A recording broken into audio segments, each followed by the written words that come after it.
சந்திரகிரிமலை புரிந்தார்கள். சரி. பார்த்தா இந்த கருவடிலே என்ன? சிவசிவா அழகான அந்த ஆண்டி பண்டாரத்து நாமத்தை சொல்லணும்னா ஆமா.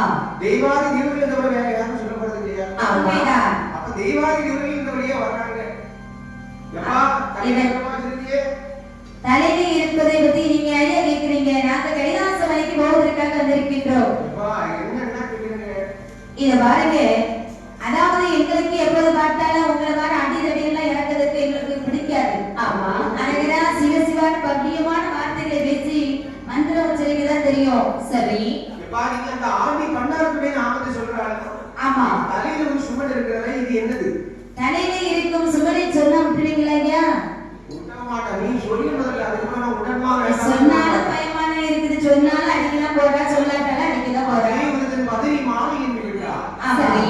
மாலை இப்ப அந்த மாலை எங்க வந்து போயிருக்கு? அதெல்லாம் முடியாது. பகவானுக்கு என்று கொண்டு செல்கின்றோம். ஆமா. என்னதான் இருந்தாலும் ஒரு கூட்டம் இருந்தா அது என்ன மாதிரி ஒரு நல்லதா இருக்கும். ஒன்ன மாதிரி. ஆமா. கண்டிப்பாக. ஆகியனால அது நல்லதா எப்பா என்ன? சிவ சொத்துல கை வச்சாகி போலவே நாசமா போயிடும். ஆமா. இப்படிதான் முன்னொரு காலத்திலே பரமசிவனாருக்கு அபிஷேக பால் கொண்டு போய் சரி. ஏற்பட்ட பாடு தெரியுமா? கண்டிப்பாக தெரியும் ஐயா. என்று பரமசிவநாதனுக்கு அபிஷேக பால் கொண்டு வந்த அபிஷேக பால் கொண்டு வந்த அறையே முப்பராளி கோடே முப்பராளி கோடே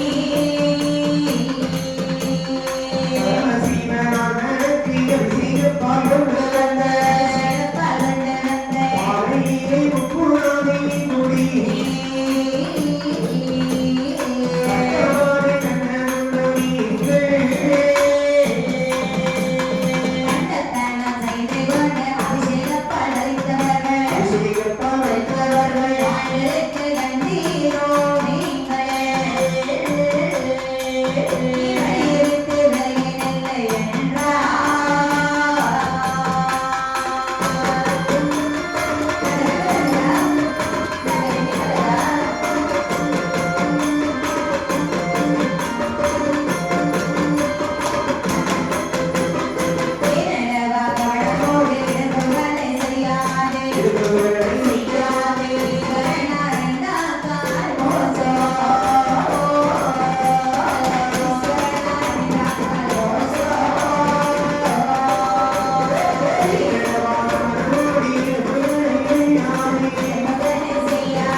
அதாவது முன்பரை சுவேந்திரி இந்த